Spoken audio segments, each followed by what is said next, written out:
जामनगर के कोने कोने से आए हुए मेरे प्यारे व्यापारी भाइयों बहनों, सभी माताओं बुजुर्गों, सभी बच्चों, सब लोगों को मेरा नमस्कार। हाथ जोड़ के सबको मेरा प्रणाम।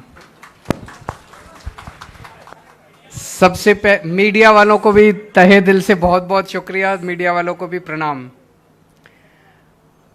सबसे पहले आप सब लोगों का तहे दिल से शुक्रिया अदा करता हूं। आप में से मुझे पता चला कई लोगों को डराया गया, धमकाया गया, उसके बावजूद भी आप लोग हिम्मत करके मुझसे मिलने के लिए आए। मैं तहे दिल से आप सबका बहुत बहुत आभारी हूं। दोस्तों, देश को आज़ाद हुए 75 साल हो गए। हमारा देश, पूरा देश इस टाइम 75 साल मना रहा है। चारों तरफ सेलिब्रेशन चल रहे हैं। देश उसमें देशभक्ति में डूबा हुआ है। 75 साल में हमने बहुत कुछ पाया, लेकिन यह वक्त सोचने का भी है। इन 75 साल में बहुत सारे ऐसे देश हैं जो हमसे आगे निकल गए। सिंगापुर 60s के अंदर आजाद हुआ था, आज वो हमसे आगे निकल गया। जापान और जर्मनी सेकेंड वर्ल्ड वॉर में पूरी तरह से तहस नहस हो गए थे, बर्बाद हो गए थे दोनों, वो हमसे आगे निकल गए। ऐसे बहुत सारे देश हैं जो इन 75 साल में हमसे आगे निकल गए।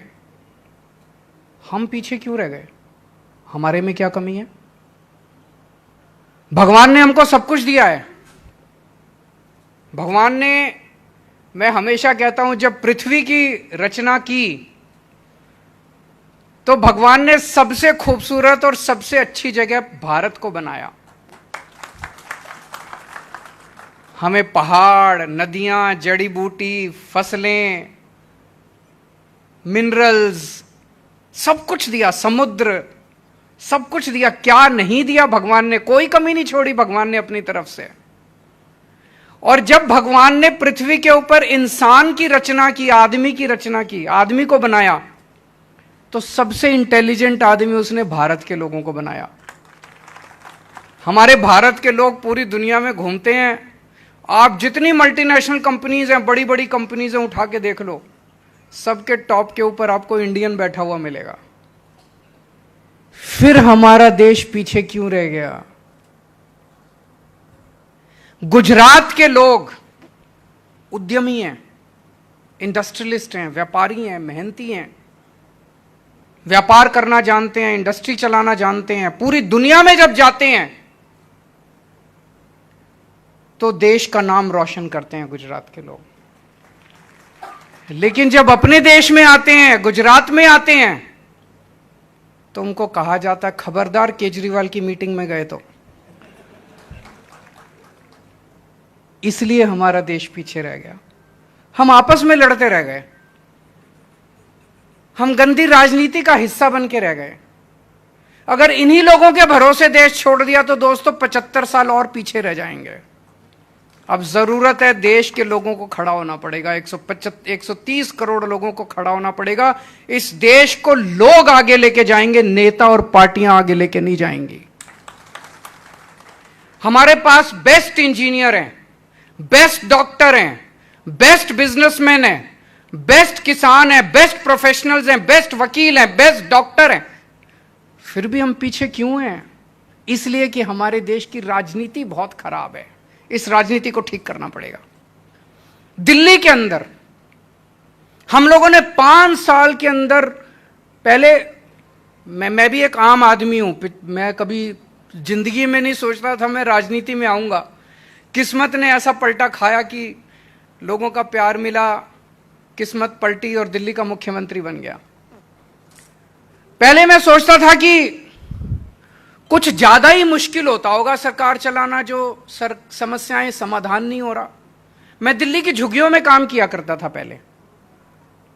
उसके पहले इनकम टैक्स में कमिश्नर था। कमिश्नर की नौकरी छोड़ दी। कमिश्नर की नौकरी छोड़ के मैं दिल्ली की झुग्गियों में काम करने लगा। झुग्गियों में मैं देखता था गरीब लोग सरकारी स्कूल में बच्चे भेजते हैं, सरकारी स्कूलों का इतना बुरा हाल था। सरकारी अस्पताल में इलाज कराने जाते हैं, सरकारी अस्पतालों का इतना बुरा हाल था। मुझे लगता था यार 70 साल हो गए देश को आजाद हुए, ये सरकारें बेचारी कोशिश तो कर रही हैं, हो नहीं पा रहा होगा इनसे। जब दिल्ली में हमारी सरकार बनी, हमने 5 साल में सरकारी स्कूल ठीक कर दिया। अभी पूजा जी बोल रही थी, दिल्ली के सरकारी स्कूल 5 साल में इतने शानदार कर दिए, दिल्ली के सरकारी अस्पताल 5 साल में इतने शानदार कर दिए। सरकारी अस्पताल, आजकल दिल्ली में लोग फोर्टिस में और मैक्स में नहीं जाते, सरकारी अस्पताल में जाते हैं अपना इलाज कराने के लिए। तो फिर मेरे को लगने लगा यार ये तो धोखा हो गया देश के साथ। हो तो सकता था, स्कूल भी ठीक हो सकते थे, अस्पताल भी ठीक हो सकते थे, व्यापार भी ठीक हो सकता था, इंडस्ट्री भी ठीक हो सकती थी, सड़कें भी बन सकती थी, बिजली भी ठीक हो सकती थी, पानी भी ठीक हो सकता था। 70 साल में इन्होंने धोखा दिया हम लोगों को, 70 साल में इन लोगों ने जानबूझ के हमें पिछड़ा रखा है। देश आगे बढ़ सकता है दोस्तों, ये गंदी राजनीति खत्म करनी पड़ेगी। बताइए, मैं अगर आपसे जामनगर मिलने आ रहा हूं, मैं कोई आतंकवादी हूं? मैं दिल्ली से चल के आ रहा हूं, यार एक कप चाय पिला दो, बस यही तो चाह रहा हूं मैं, और तो कुछ नहीं मांग रहा। और मैं पाटिल साहब से, सीएम साहब से निवेदन करूंगा, आप भी आइए ना इस मीटिंग में, बैठ के बात करते हैं, चर्चा करते हैं। गुजरात की संस्कृति तो यही है। गुजरात की संस्कृति ये थोड़ी है कि जीएसटी के अफसरों को फोन कर करके धमकाओगे, खबरदार कोई केजरीवाल की अरे मैं कोई चोरी करके थोड़ी ले जा रहा हूं यार, कुछ धमकाने की क्या जरूरत है। और मैं गुजरात के सीएम साहब को आज आमंत्रित करता हूं, आप आइए दिल्ली में मीटिंग कीजिए, मैं आप किसी को नहीं धमकाऊंगा, सबको भेजूंगा आपकी मीटिंग में, कि सुन के तो आओ। हो सकता है सीएम साहब गुजरात से जाके दिल्ली में कोई अच्छी बात कहें। अच्छी बातों के आदान प्रदान में क्यों रोक लगाई जाती है? इस देश के अंदर अगर कोई आ रहे हैं जा रहे हैं, क्यों? मेरे को 1 साल पहले सूरत के कुछ व्यापारियों ने बुलाया, सूरत की एक एसोसिएशन ने बुलाया, मैंने कहा हाँ मैं आऊंगा, मैंने इनविटेशन स्वीकार कर लिया। जाने के 24 घंटे पहले उनका फोन आया कि सर प्लीज माफ कर दीजिए, हमें धमकी आ रही है कि अगर तुमने इनको बुलाया तो वो जिस हॉल में होना था हॉल की बुकिंग कैंसिल कर दी इन लोगों ने। अब मैं राजकोट में गया टाउन हॉल करने के लिए, हमारी बड़ा अच्छा आदान प्रदान हुआ, जैसे आज आदान प्रदान हुआ हमारा। मैंने बहुत सारी चीजें सारी लिखी, मैं सब, पूजा जी ने बोला, विशाल जी ने बोला, जडेजा चेतन जी ने बोला, कई सारी चीजें मैं लिख रहा था सब लोगों के। तो ये विचारों के आदान प्रदान से ही तो आगे बढ़ेंगे, ऐसे रोकने से थोड़ी आगे बढ़ेंगे। मैं राजकोट में गया, वहां पे बहुत अच्छा बताते हैं कि मेरी मीटिंग के बाद बड़ा तंग किया इन्होंने व्यापारियों को। आज मैं यहां आ रहा था, जाने के पहले ही इन्होंने धमकियां देनी चालू कर दी कि खबरदार जो केजरीवाल की मीटिंग में गए। ये तो सही नहीं है, ये गुजरात की संस्कृति नहीं है। मैं इनसे निवेदन करूंगा हाथ जोड़ के, बीजेपी वालों से, ऐसे नहीं करना चाहिए, ये सही नहीं है। आज मैं आपके बीच में, अक्सर क्या होता है, चुनाव के पहले पार्टियां आती हैं, पार्टियों को व्यापारी चुनाव के पहले ही याद आते हैं, क्योंकि डोनेशन लेना होता है। होता है कि नहीं होता? पार्टियों को चुनाव के पहले उद्योगपति याद आते हैं, व्यापारी याद आते हैं, उसके पहले कोई नहीं पूछता, उसके लिए डंडा मारते हैं 5 साल, फिर याद आते हैं। मैं आपसे डोनेशन लेने नहीं आया, मुझे डोनेशन नहीं चाहिए। मैं आज आपको सबको, गुजरात के व्यापारियों को, गुजरात के उद्योगपतियों को, गुजरात के विकास में पार्टनर बनाने के लिए आया हूं। आम आदमी पार्टी की सरकार बनेगी तो आपको पार्टनर की तरह ट्रीट किया जाएगा। हुक्म आप देंगे, सरकार उस हुक्म को लागू करेगी। एक अंग्रेजी में कहावत है, the wearer knows where the shoe pinches. आपको पता है कि समस्या क्या है, सरकार में बैठे हुए लोगों को, बाबू को या मंत्री को थोड़ी पता है कि समस्या क्या है। और इतने किस्म किस्म के व्यापार, किस्म किस्म के उद्योग हैं, सरकार को सब कुछ थोड़ी पता होता है। आप निर्णय लेंगे, हम उसको लागू करेंगे। एक चीज है, दिल्ली के अंदर जब हमारी सरकार बनी थी नई 2013 में, 2014 में, उस टाइम कहा जाता था कि दिल्ली के व्यापारी बीजेपी का वोट बैंक है। आज 7 साल हो गए दिल्ली में सरकार चलाते चलाते। हमने किसी भी बीजेपी के व्यापारी को जानबूझ के रेड तो मारना बंद ही कर दिया, रेड राज बंद कर दिया। जीएसटी की कोई रेड नहीं होती है दिल्ली के अंदर, अब किसी किस्म की कोई रेड नहीं होती है। लेकिन किसी भी बीजेपी के व्यापारी को हमने परेशान नहीं किया। आप फोन करके पूछ लीजिए, हमने व्यापारियों का दिल जीता है, अपने आचरण से, अपनी नीतियों से हमने व्यापारियों का दिल जीता है। आप फोन करके पूछिए दिल्ली के किसी व्यापारी को, अगर वो केजरीवाल गंदा आदमी है, मुझे वोट मत देना। ये बड़ी बात बोल रहा हूं मैं। आपके बहुत दोस्त रिश्तेदार रहते होंगे दिल्ली के अंदर, अगर कोई दिल्ली का आदमी ये कह दे केजरीवाल गंदा आदमी है, गंदा काम कर रहा है, मुझे वोट मत देना। पिछली बार 2020 के चुनाव में मैंने दिल्ली की जनता को बोला था कि अगर आपको लगता है 5 साल में मैंने काम नहीं किया तो मुझे वोट मत देना। मुझे नहीं लगता 5 साल काम करने के बाद किसी भी नेता की इतनी हिम्मत होती है कि अपनी जनता के बीच में जाके ये कह सके कि अगर मैंने काम नहीं किया तो मुझे वोट मत देना। मैं आपसे पूछना चाहता हूं, आप 27 साल से यहां पे भारतीय जनता पार्टी का राज है। आज मैंने आपसे विचारों का आदान प्रदान किया, आपने मुझे इतनी सारी बातें बताई, उस पर अभी गौर करूंगा मैं। कभी बीजेपी वालों ने बैठ के आपसे इस तरह से बातचीत की? आपकी बातें सुनी, आपकी समस्याएं सुनी? मुझे लगता है भाषण ही देके चले गए होंगे। जब भी आपको बुलाया होगा वो भाषण देते हैं, आप सुनते हैं और आप निकल जाते हैं। ये सुनना बहुत जरूरी है। जनतंत्र है, जनता का शासन है, जनता की समस्याएं सुनेंगे नहीं तो पता कैसे चलेगा। अभी लट्ठा कांड हुआ, कई लोगों की मौत हुई। कहते हैं कि गुजरात में नशाबंदी है, शराब बंदी है। खुलेआम शराब मिल रही है कि नहीं मिल रही है? बताते हैं, फोन पे फोन करो, घर पे डिलीवर होती है। कोई दारू बता दो, कोई दारू का ब्रांड बता दो। फॉरेन लिकर चाहिए, देसी दारू चाहिए, जो चाहिए वो कहते हैं कि बड़े आराम से मिलती है। हजारों हजारों करोड़ का धंधा है। किसका है ये? कौन चला रहा है? कौन मास्टरमाइंड है इसका?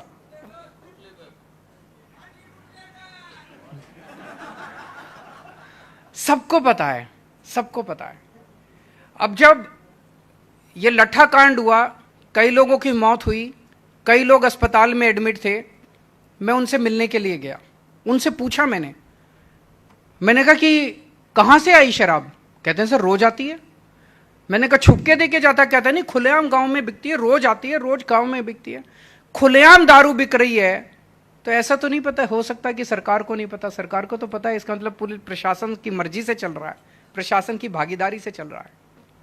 मैं उनसे मिलने के लिए गया अस्पताल में, दिल्ली का मुख्यमंत्री, गुजरात के मुख्यमंत्री उनसे मिलने के लिए नहीं गए, पाटिल साहब उनसे मिलने के लिए नहीं गए।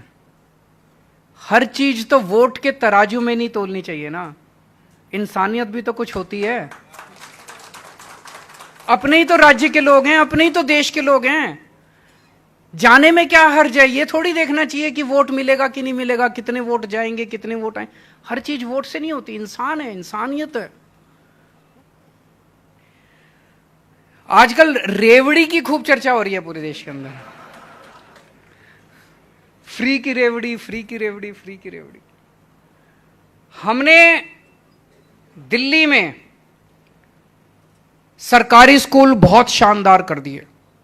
सरकारी स्कूलों में इस साल 400 से ज्यादा बच्चों ने आईआईटी के पेपर पास किए हैं, इंजीनियरिंग के पेपर पास किए हैं। मैं भी आईआईटी से हूं। 400 से ज्यादा बच्चों ने नीट के पेपर पास किए, मेडिकल के, सरकारी स्कूलों के। इतने बच्चे अब मेडिकल में इसमें जा रहे हैं, इतने बच्चे शानदार अंग्रेजी बोलने लगे हैं। 99% से ज्यादा नतीजा आया है सरकारी स्कूलों का इस बार, दिल्ली सरकार का, दिल्ली के सरकारी स्कूलों का। शानदार सरकारी स्कूल कर दिए। अगर सरकारी स्कूलों के अंदर मैं फ्री में शिक्षा दे रहा हूं तो आपसे पूछना चाहता हूं, गलत कर रहा हूं क्या मैं? बच्चों को अच्छी शिक्षा फ्री में मिलनी चाहिए कि नहीं मिलनी चाहिए? यह तो राष्ट्र निर्माण का काम है, यह तो अच्छा काम है।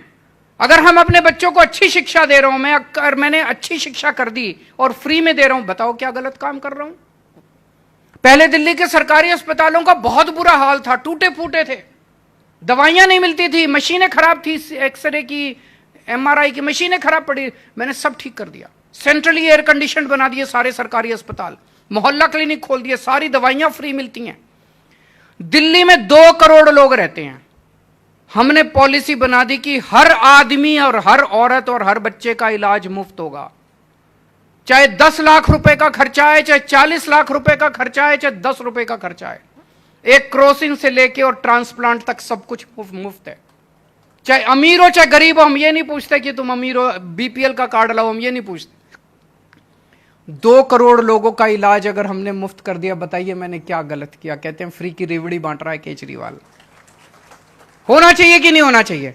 नहीं तो टैक्स किस चीज का देते हैं? अभी एक व्यापारी भाई ने बड़ा सही बोला कि व्यापारियों को क्या मिलता है, इतना टैक्स देते हैं, रिटायरमेंट होनी चाहिए। पर रिटायरमेंट तो छोड़ो, जब आप रिटायरमेंट नहीं होते तब आपको क्या मिलता है? हर साल टैक्स ही तो देते हो, टैक्स के बदले में मिलता क्या? गालियां मिलती हैं, कहते हैं चोर है व्यापारी, यही तो कहते हैं।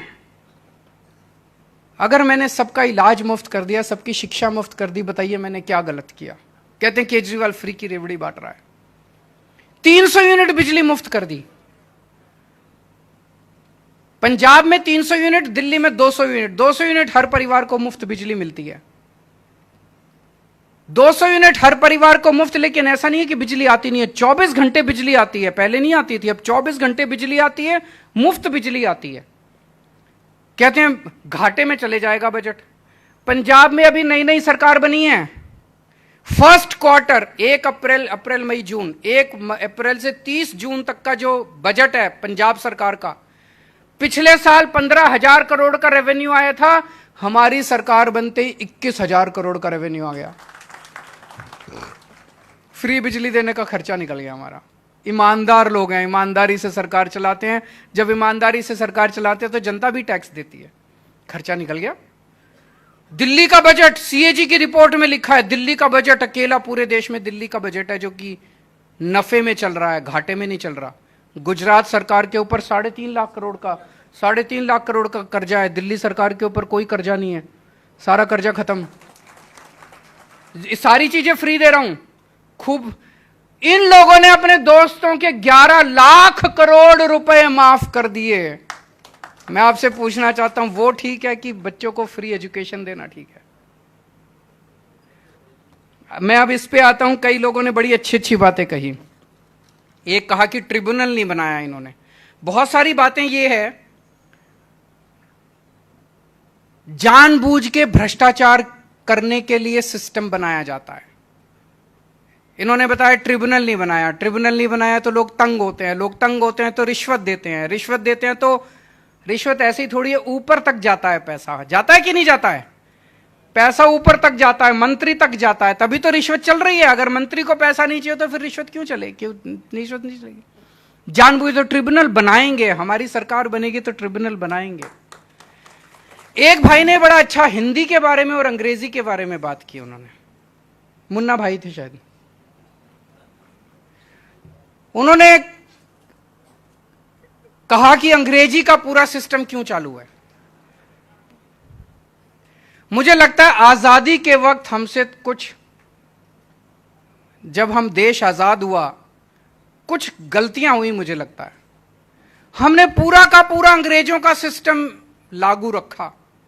हमें सिस्टम बदलना चाहिए था। अंग्रेजों ने सिस्टम हमारे ऊपर हुकूमत करने के लिए बनाया था, हमने उस सिस्टम को नहीं बदला, भाषा तक को नहीं बदला, एजुकेशन सिस्टम को नहीं बदला। एजुकेशन सिस्टम 1930 में मैकॉले बना के गया था, उस मैकॉले के सिस्टम को भी लागू रखा। आज तक वही एजुकेशन सिस्टम चल रहा है। अभी भी हम क्लर्क, बीए, बीएससी, बीकॉम करने के बाद हमारे बच्चे नौकरी ढूंढ रहे हैं। अब दिल्ली के अंदर हम अपना पूरा एजुकेशन सिस्टम बदल रहे हैं। हमने सारा सिस्टम लागू रखा। आज हमें हिंदी में बोलते हुए कई लोगों को शर्म आती है। अंग्रेजी में बोलते हैं तो उनको लगता है कि मैं बड़ा चौड़ा हो गया, मैं बड़ा। इसीलिए मैंने तो यह ठाना है, मैं कहीं भी जाता हूं, किसी भी अंग्रेजी के, अभी किसी एम्बेसी ने बुलाया था मेरे को, उनमें किसी को सामने जितने बैठे थे हिंदी नहीं आती थी। मैंने कहा भाई देखो, मैं तो हिंदी में बोलूंगा, मेरे को अंग्रेजी आती है बोलनी, लेकिन मैंने कहा मैं तो हिंदी में बोलूंगा, मेरे को गर्व है, मैं हिंदी भाषी हूं, मेरे को हिंदी भाषी होने में गर्व है। मैंने कहा मैं तो हिंदी में बोलूंगा, ट्रांसलेटर अपने लिए रख लो। तो उन्होंने एक ट्रांसलेटर बगल में बिठाया, उसने सारा ट्रांसलेट किया। हिंदी अपनी मातृभाषा पे तो गर्व होना चाहिए। बहुत सारी ऐसी चीजें हैं जो कि हमने आजादी के वक्त एज इट इज पूरे के पूरे सिस्टम को अंग्रेजों से ले लिया, उन सारी चीजों को बदलने की दरकार है इस टाइम। पोल्यूशन बोर्ड में किसी ने बोला पोल्यूशन बोर्ड वाले बहुत गड़बड़ करते हैं, जबरदस्ती के नोटिस भेजते हैं, पैसे दे दो तो फिर नोटिस विड्रॉ कर लेते हैं। इसको बदलेंगे, हमारी सरकार आएगी, हम ईमानदारी से काम करेंगे। जीएसटी, उन्होंने कहा कि पेमेंट लेने तो आ जाते हैं लेकिन हमारी पेमेंट फंस जाए तो कोई उसकी चर्चा नहीं करता। एक और भाई ने कहा, वो बड़ा अच्छा उन्होंने बोला, मेरे पिताजी तो नौकरी करते थे लेकिन मेरे दादा नाना चाचा पूरे सब व्यापारी जगत से आते हैं, मैं जानता हूं कि पेमेंट फंस जाए तो कितनी मुश्किल होती है। इसके ऊपर कुछ ना कुछ तो होना चाहिए, कुछ ना कुछ कानून तो होना चाहिए। उन्होंने बड़ा अच्छा सुझाव दिया, लेकिन सभी आप व्यापारियों के साथ बैठ के, हमारी सरकार बनेगी तो सभी व्यापारियों के साथ बैठ के इसका समाधान निकलना चाहिए कि अगर किसी व्यापारी की पेमेंट फंस जाए और वो पेमेंट ना दे तो इसका क्या समाधान है। आप लोगों से अगर अच्छे विचार मिलेंगे तो इस पे कानून बनाने में हमें कोई गरेज नहीं है।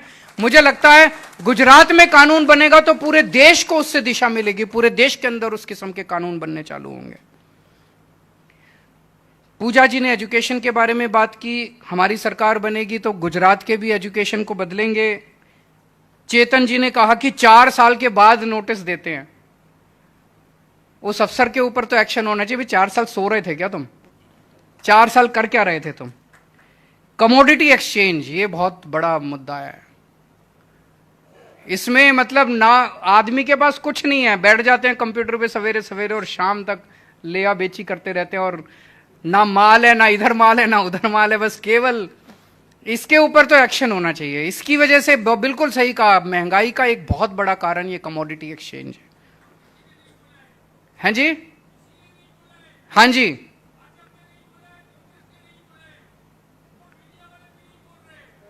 लेकिन एक्शन नहीं ले रहे। बिल्कुल बिल्कुल, मैं सहमत हूं आपसे। जीआईडीसी एक्टिव नहीं है, जीआईडीसी को एक्टिव किया जाएगा। एक जीएसटी के ऊपर आया था कि हमें पता ही नहीं कि कौन सी स्लैब में हमारा सामान आता है। जब हमने राजकोट में अभी वो व्यापारियों की एक बड़ा अच्छा सुझाव आया, उन्होंने कहा कि अगर हम अपने जीएसटी के डिपार्टमेंट में कुछ लोगों को बिठा दें और जो जो लोगों की समस्याएं हों अगर वो वहां पे आके और उनसे पूछें तो उनसे काफी समाधान मिल जाएगा। ये मैं दिल्ली में भी लागू करने की कोशिश करूंगा और गुजरात में सरकार बनेगी तो गुजरात, फिर आप आइए वहां पे, उनसे पूछिए, वो जो आपको कहते हैं वो आप उसी के हिसाब से आप अपना कर सकते हैं काम। आज मैं व्यापारियों के बीच में 5 किस्म की गारंटी देके जा रहा हूं व्यापारियों को। मैंने एक ये नया शब्द दे भारत की राजनीति में शुरू किया, गारंटी, क्योंकि ये कभी कोई कहता है घोषणा पत्र, कोई कहता है मैनिफेस्टो, और फिर चुनाव के बाद कहते हैं कौन सा घोषणा पत्र कौन सा मैनिफेस्टो, हमने तो जुमला किया था।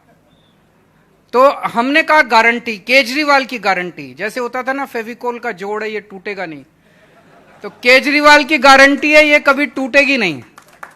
और गारंटी इसलिए कि मार्केट में जाते हो आप, टीवी खरीद के लाते हो, अगर गारंटी मिलती है, अगर टीवी गड़बड़ निकल आए तो वापसी की गारंटी। हम भी गारंटी दे रहे हैं कि अगर हम अपनी बातें पूरी ना करें, अगली बार धक्के मार के हमें बाहर निकाल देना, अगली बार वोट मत देना, वोट मांगने नहीं आएंगे अगली बार हम। पहली गारंटी, ये डर का माहौल खत्म करेंगे। आप जिस मर्जी पार्टी से हो, जिस पार्टी से हो, जहां जाना चाहो, कल केजरीवाल की मीटिंग में जाना चाहो, पाटिल साहब की मीटिंग में जाना चाहो, किसी की मीटिंग में जाना चाहो, आप फ्री हो जाने के लिए। यार ये डर का माहौल खत्म करेंगे, निडरता के साथ आप अपना काम कीजिए।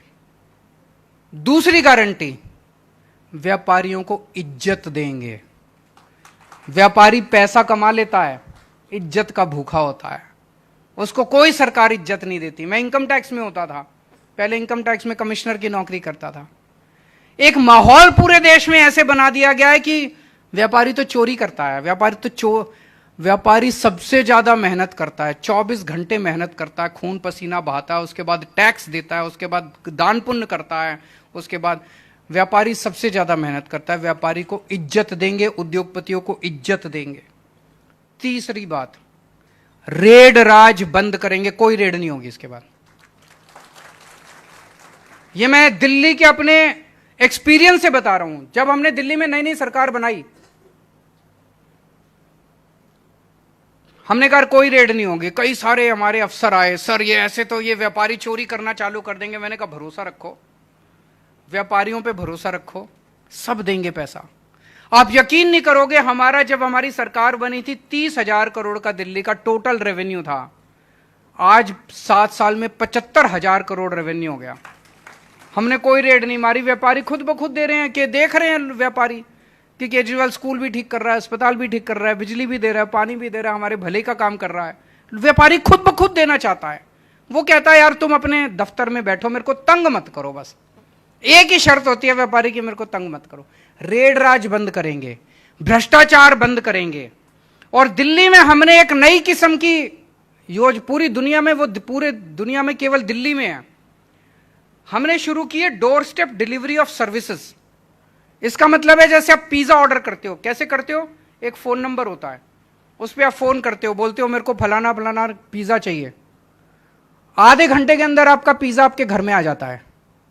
ऐसे ही अब दिल्ली सरकार के अंदर अगर आपको कोई काम कराना हो तो आपको दिल्ली सरकार के दफ्तर में जाने की जरूरत नहीं है। आपको एक फोन नंबर दे दिया हम लोगों ने, दिल्ली के लोगों को हमने फोन नंबर दे दिया, 1076 है शायद, 1076 है।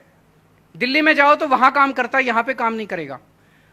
उस नंबर पे आप फोन करो, आप बोलो मुझे बिजली का नया कनेक्शन चाहिए, मुझे पानी का नया कनेक्शन चाहिए, मुझे लाइसेंस बनवाना है, मुझे राशन कार्ड बनवाना है, मुझे फलाना फलाना जीएसटी नंबर। आपको जो भी काम है आप उस नंबर पे बताइए, उधर से आवाज आएगी कि आपके घर हम कितने बजे आए आपका काम करने के लिए। दिल्ली सरकार से एक ऑफिसर उतने ही बजे आपके घर आता है, एक छोटी सी फोटोकॉपिंग मशीन लेके आता है, आपसे जो डॉक्यूमेंट्स है उसकी फोटोकॉपी करा के और ले जाता है। आपका काम 1 हफ्ते या 10 दिन के अंदर आपका कागज बाय पोस्ट आपके घर आ जाता है। कोई चक्कर काटने की जरूरत नहीं, कुछ नहीं। ये क्यों हुआ? ये इसलिए हुआ क्योंकि हमारी सरकार ईमानदार है। अगर हम बेईमान होते, अगर दिल्ली का मुख्यमंत्री बेईमान होता, क्या करता? जीएसटी वालों को कहता है महीने के अंत में मेरे को इतना पैसा चाहिए, फिर वो कहते हैं सर ये थोड़ा सा एक अप्रूवल और एक एनओसी और लगा देते हैं इसमें, तो वहां पे पैसा इकट्ठा होना चाहिए। फिर हम डोर स्टेप डिलीवरी नहीं करते। डोर स्टेप डिलीवरी केवल ईमानदार सरकार कर सकती है। आज केवल दिल्ली के अंदर है, पंजाब में भी लागू करने जा रहे हैं, तो गुजरात में भी लागू करेंगे। चौथी चीज, पहले वैट होता था, उसके बहुत सारे मुकदमे आज भी चल रहे हैं, पुराने मुकदमे चल रहे हैं कि नहीं चल रहे हैं? दुखी हैं लोग उससे।